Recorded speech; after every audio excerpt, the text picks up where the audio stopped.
ამ ორი მოდელიდან შვედეთის და ისრაელის ჩვენთან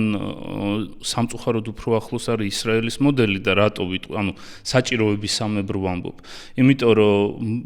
მოწინააღმდეგე რომელსაც შეიძლება რომ მოუნდეს ჩვენი დაბომბვა არის საკმაოდ ახლოს. ანუ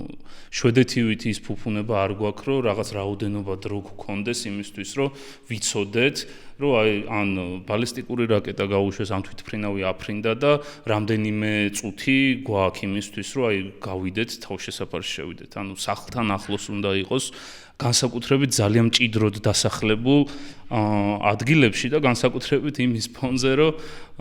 როგორი საცობები არის ხლა აქ რომ მოვდიოდით პრაქტიკულად კი ქალაქი პარალიზებული არის და ზოგადად რამე რომ მოხდეს ქვეყანაში მანქანით გადაადგილება პრაქტიკულად შეუძლებელი იქნება ქალაქის ქუჩებში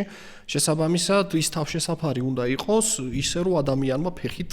მოასწროს მაგის 5-10 წუთი მაქსიმუმ უნდა დასჭირდეს ფეხით